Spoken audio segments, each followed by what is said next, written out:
So my special guest tonight is Hank. He teaches journalism as an adjunct faculty member at Rutgers University. He's also on the executive board of the Adjunct Faculty Union. Hank, so much happening at Rutgers University these past couple of days. I've been paying very close attention to this. Oh, yeah, no, it's been a busy couple of days. And as you could probably hear in my voice at this point, we declared a strike on Sunday night. We hit the picket lines Monday morning, and we've been growing those picket lines over the last 2 days. So it's been pretty exciting, pretty invigorating, and exhausting couple of days. I understand. I totally understand. So I've worked in higher ed for approximately like 11 years. I'm very familiar with some of these issues that employees have to go through, whether it's adjunct faculty or staff. Adjunct is a little bit different. And I want to start off with that first so that people understand what adjunct faculty actually do. And it's not so much that they're not faculty, they are faculty, but they actually usually do not receive the same type of benefits that a tenure track faculty member will get, or a lecturer per se. Can you describe to everyone what is the difference between adjunct faculty and a tenure track faculty? Yeah, we as an adjunct, we teach part-time. We are considered the old model of the adjunct. Maybe the easiest way to deal with this was somebody who was coming in from the business world. Let's say in my profession as a journalist, I might come in, teach a class, let's say on news writing, and then go back out and do my reporting or do my editing, at my day job. That was early on, that was a real, I think a really necessary addition to the university model. What's happened though is, and we did that without benefits, with low pay, because it was just extra, right? We did it because we liked it. We did it because we made a couple of extra dollars, whatever it was. What's happened though is that the modern university, higher education, has changed dramatically. And we've gone from institutions that were predominantly staffed by tenure or tenure track faculty to a variety of different contingent faculty members. Adjuncts are probably the most vulnerable. We are reappointed on a semester by semester basis. We never know how many classes we're going to teach. We generally get paid lower on a per credit basis than somebody who is even a non-tenured full-time member. We don't get health care. So that's the big difference. A tenure track person has long-term protections, usually gets paid a lot more. Many adjuncts have the same degrees as your regular full-time tenure people. So that's the difference basically. Right. And I want people to understand that. I'm glad you mentioned the point there about degrees, because I don't want people to think that if someone's adjunct faculty, that means that they may not have as much education. That's not necessarily the case. Some adjunct faculty members that I've worked with, they have PhDs, just like the tenure track faculty have PhDs. So I think what I've noticed over the years, though, I've noticed some of the universities are actually hiring more adjunct faculty because the tenure track is very limited. And I noticed they're not focusing as much of their attention on that. And from a business model mindset, the idea is that we'll hire more adjunct faculty because it's cheaper for the university to do so. And we don't have to give them the full set of benefits. But I feel that everybody should have those same benefits. And I think that's a big part of the problem. Now, in reference to this particular strike, first and foremost, I want people to understand that Rutgers University is the largest university in New Jersey. So there are 3 different campuses. I believe all 3 of those campuses are on strike. Last I checked, it was over 9,000 people. Yes. Yeah, we're by far the largest university in New Jersey. We're the flagship public education, flagship public college, public university. We're considered a major research institution. The university is now in the Big Ten as a sports conference. It is for a variety of reasons. I mean, New Jersey is a bigger state than people realize. So Rutgers, as a single institution, is among the top 5 or 10 universities around the country size-wise. Which, to be honest, I only found this out recently. So we're pretty big. And what we have done is a little bit different, I think, than what other unions have done at this point, because we have walked out. All classes of faculty have walked out, and this is the first time I think that's happening at a major university, where graduate workers and adjunct faculty and full-time faculty are marching on the picket line together, organizing together, fighting together, negotiating together. So we're really trying to change things.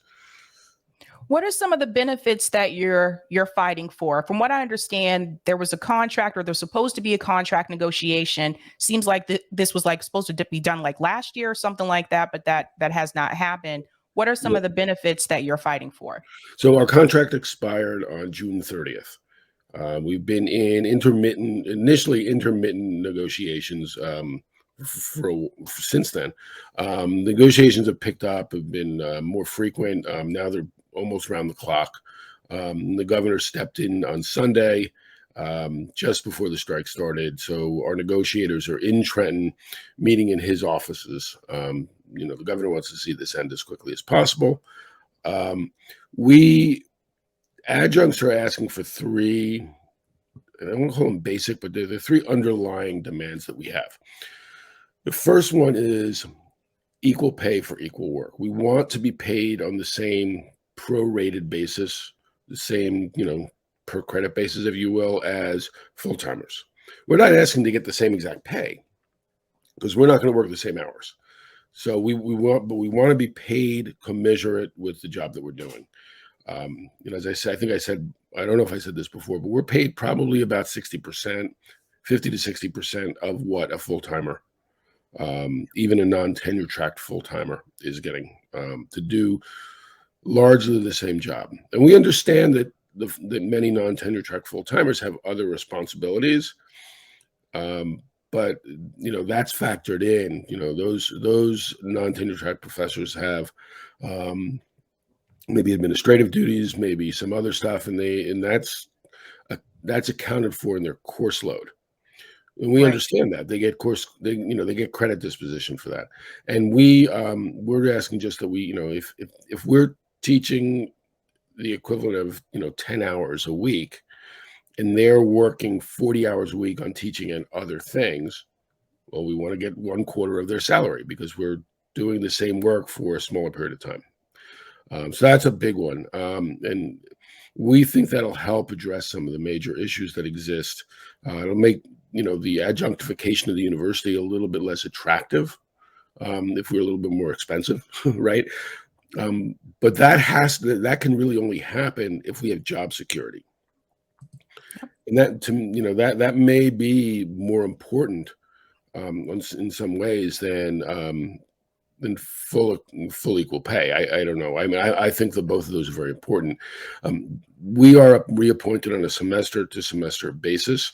I reapply for my job every single semester. I get a background check every single semester. I have to wait for a job. I have to wait for a letter of appointment even after I've been offered the job.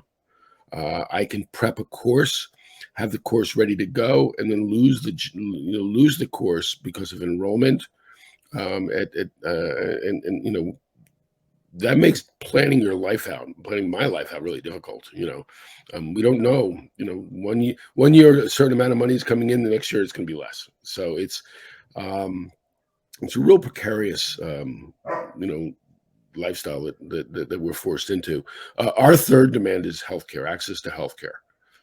We're the only class of employee, well, one of 2 classes of employees at the university that are not eligible for any kind of healthcare through the university. So we're all on the ACA.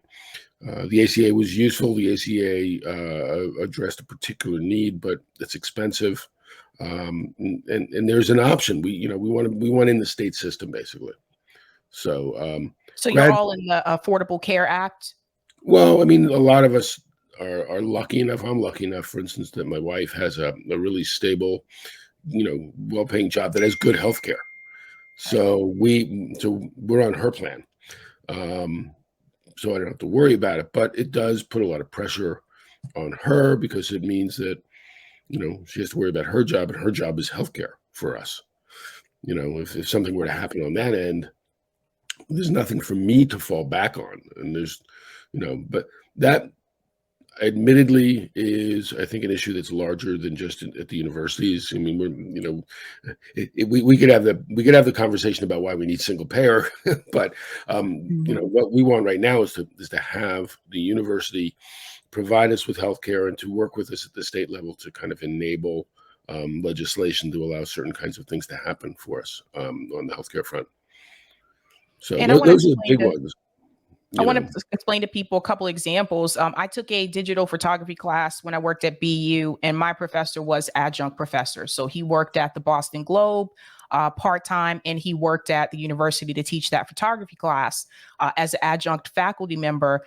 And he wasn't guaranteed to have a class to teach the next semester. So he taught us that fall. And then when the spring came around, I received an email saying that the spring course will be canceled because there weren't enough students that were enrolled for that course. So he didn't have that extra money coming in for the spring. So it's true. Like they don't have like this year assignment where you're going to be teaching in the fall and the spring. It's not guaranteed. The reason why some people may do adjunct faculty work is to get the experience, number one. Tenure track positions are far and few. And I think in the next couple of years, I could see tenure going away. And those faculty searches for those tenure positions are very, very competitive. So if you have someone that has that experience, they're more likely to push for them than someone that may not have it, right? So that's why some people do it to get the experience. Some people do it to get, extra income. But the thing is I feel like I'm noticing in reference to the president, because this came out, I don't want people to put the blame on the workers. And that's what's been happening these past couple of strikes that I've seen from different employees that I've interviewed, because now the president of Rutgers University is considering actually taking legal action. Now, apparently the president, Jonathan Holloway, met with Governor Phil Murphy and has decided to hold off on that, at least for now. But I want to read this piece here because this is very concerning in reference to people going on strike. It says, Rutgers University President Jonathan Holloway won't rule out the possibility of legal action to block the ongoing strike from Rutgers University faculty unions.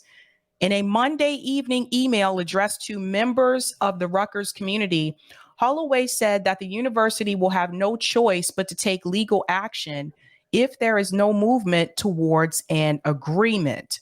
And so in comes Governor Phil Murphy, who said he actually intervened and said that earlier to delay Rutgers from taking legal action to block the three unions from their ongoing strike.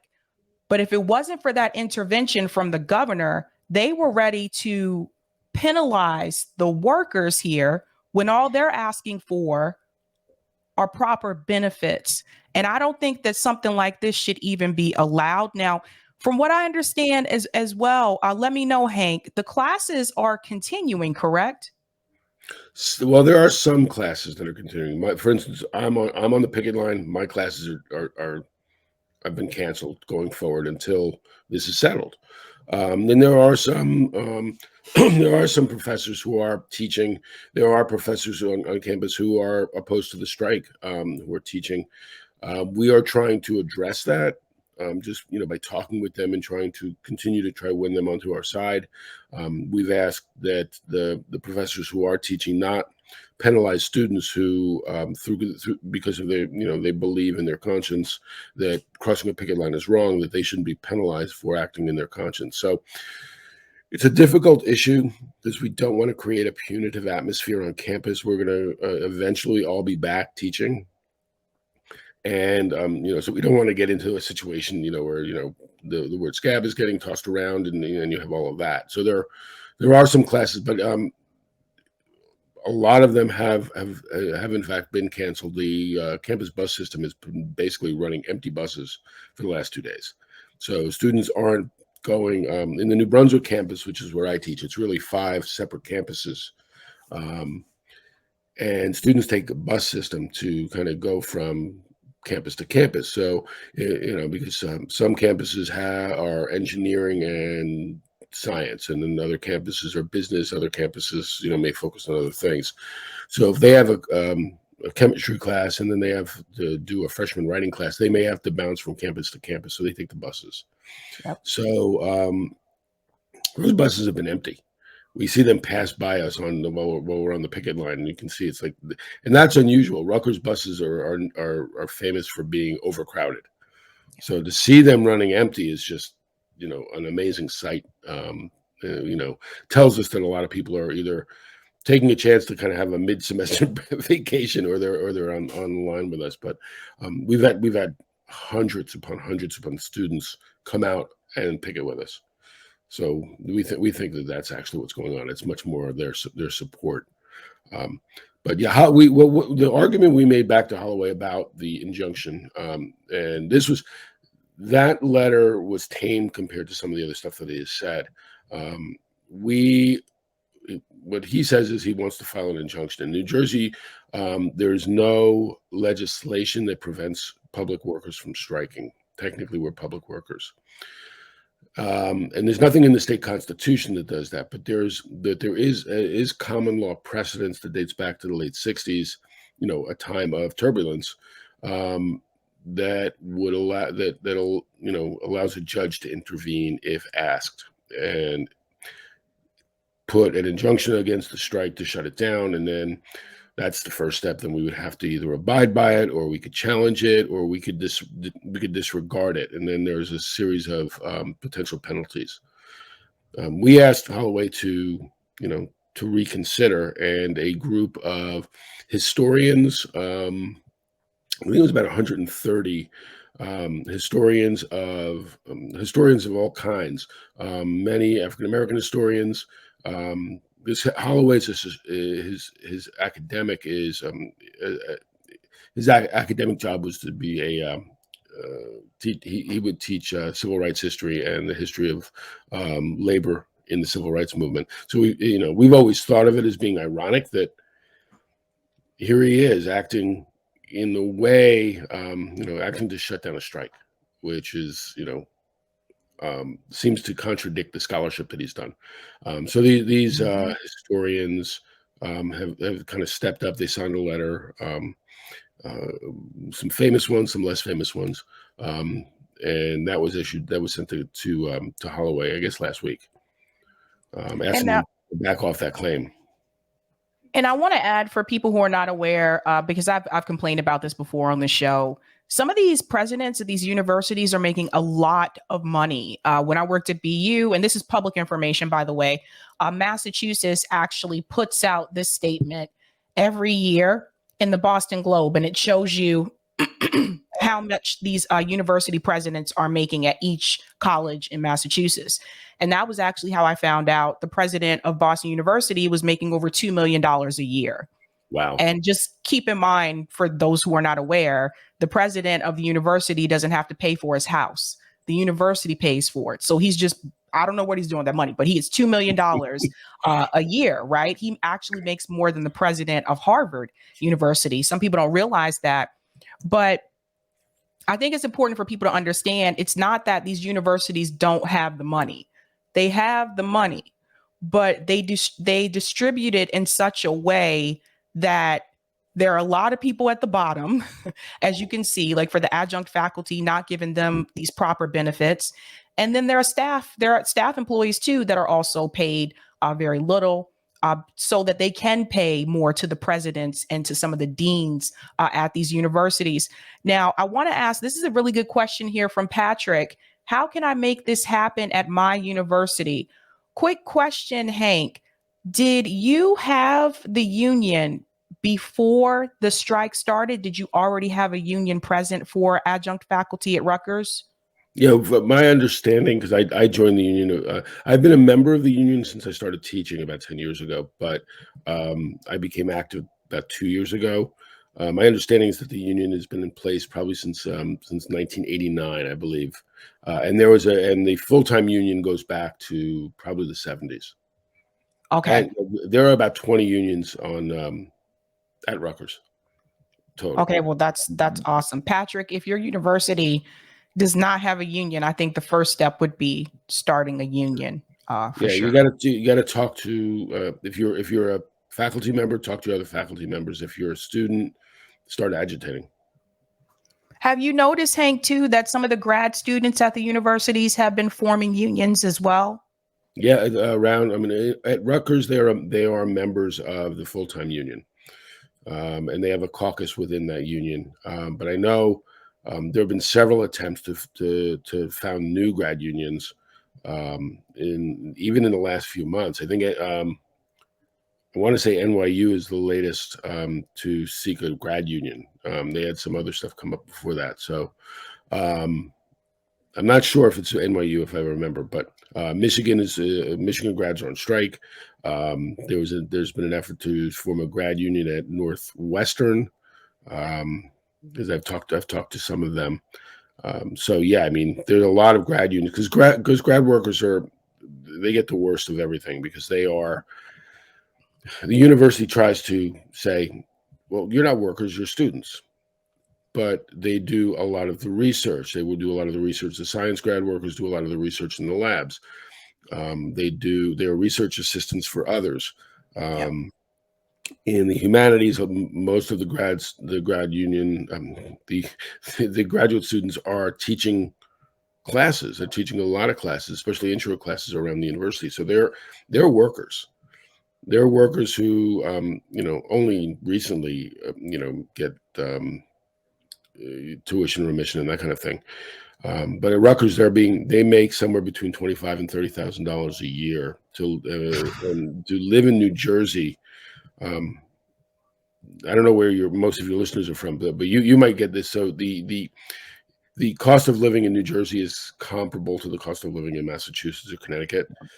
So, it's a lot. I mean, if you're only making $25,000 a year and you live in a place where the sustainability wage is 45,000, a living wage is 45,000, what are you doing? You're living hand to mouth. So That's right. Grad students really do get like the brunt end of it. I mean, in Massachusetts, some of the PhD students, even at some of the elite schools like Harvard and MIT, I worked at MIT as well.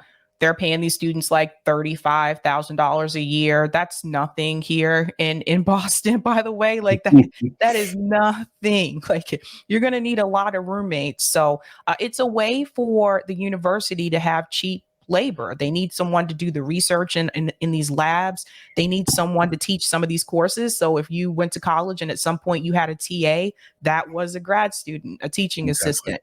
So yeah, they really do get the brunt end of it. What happens if there isn't an agreement reached, or do you think there will be an agreement reached relatively soon? I've been predicting no, but I can't really say. We were far apart. There's been negotiations have been ongoing for the last couple of days, and I haven't had an official update yet today, so I don't know what may have actually happened today. Um, if you asked me this morning, I would tell you that we would probably still be out next week, um, pending action by the governor. I mean, by the college president. So, but I don't know. I mean, we could reach something. And anything is possible, I guess. But we're prepared to stay out as long as it takes to win our core demands. There are always elements of the what you're asking for that you're willing to cut loose, but the core demands are key. And we are really lucky. We have support from the full timers. They've centered our demands and the grad Mhm. demands. And they could have easily have just settled for a few a percentage increase in their salary and walked away from us, but they're pushing us to the forefront.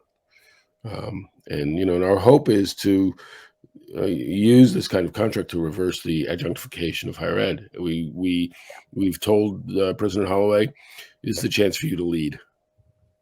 You have a chance to be a part of an historic remaking of what higher ed looks like, returning it to its mission of education and kind of cutting out the the corporatist elements. Let's get back to what we do, what we're supposed to be doing best, which is teaching and research. That's right. Has the president, has he met with the union at all or tried to meet with the union? Not that I know of. I mean, he hasn't been to bargaining, and he hasn't, he hasn't been out to the picket line, obviously.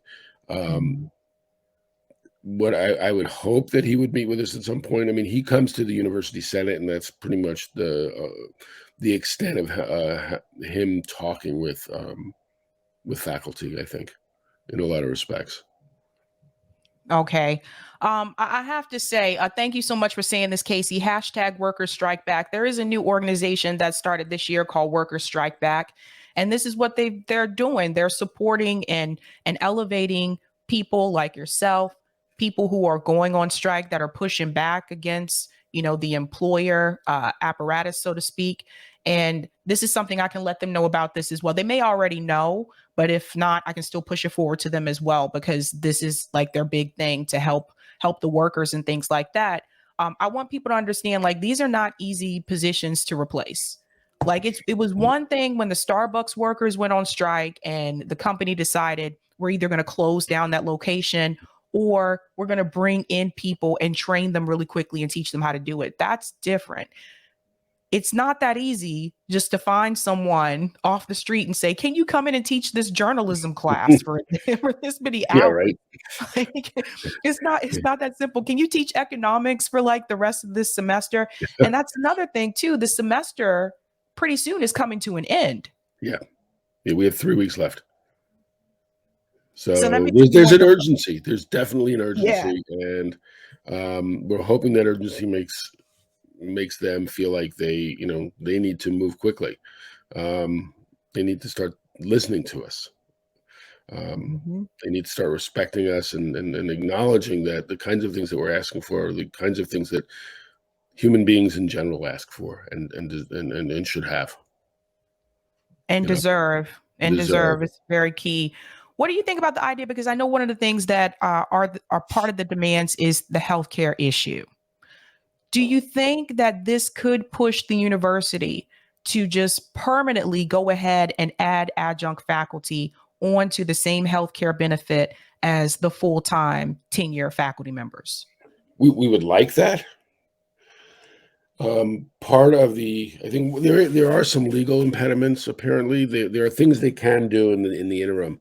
The university would have to work with us to change some state laws and expand access to, because I believe I'm not in negotiations now, but I believe the healthcare plan is the state plan that most university employees get, and so adjuncts nowhere in the state are eligible for it. So we would have to we'd have to get the university to work with us and make some changes in that. So I hear you. Part of what we're asking for is that commitment, not just okay, we'll do it, but like a hard commitment. So is there a mutual aid fund set up for you guys? Like, how can people support you while you're on strike? There is, I don't have the link. I should have the link in front of me. There is a strike fund that we have created. So if they want to, they can go to,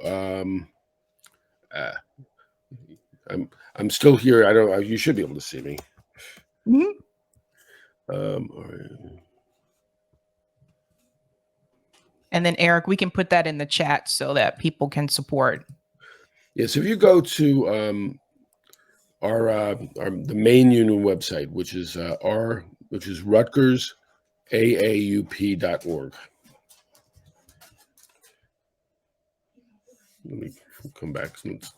Yes, if you go to Rutgers aaup.org, there are a series of links, including a link to our strike fund. Okay. And yeah, we could use, the only, basically the only requirement we have, we're asking people to apply for it when they need it. We're not opening up applications till we know if we've been denied pay for any of the time that we're out, and that you have to be on the picket line. Basically, so there are a lot of online workers. We have a lot of online people who are doing their online strike. So they've canceled their classes, and they are doing things like providing remote translation, data sorting, the other stuff that I never realized how much work went into planning a strike of this, especially Mhm. of this size, getting food or whatever. So we have our even our online faculty are able to participate and they're serving important roles. I think they deserve to get a shout out as well. Is you see us on the picket line, but one of my board colleagues lives in Mexico City. He teaches at Rutgers from Mexico City, and he's been doing a lot of stuff for us, remotely. So Mhm. anything that they can do, there are a lot of people teach remotely. So I hear you. I totally hear you. Well, Hank, thank you so much for coming on. And all I have to say is like, good luck. Keep fighting there. They'll bend or cave at some point. that's I keep saying I don't say when we win. I keep saying I don't say if we win. I say when we win, and we're going to Awesome. win this. So thanks a lot. Thank you Appreciate it. so much. Bye. See ya. All right, guys. Rutgers University strike. Check them out on Twitter as well. They're putting up-to-date information on their Twitter page about the strike. Make sure you follow them. If you can support, use that link that Eric put in the chat to donate to help them stay on strike. Because screw the university president and all of that. Okay? Screw that.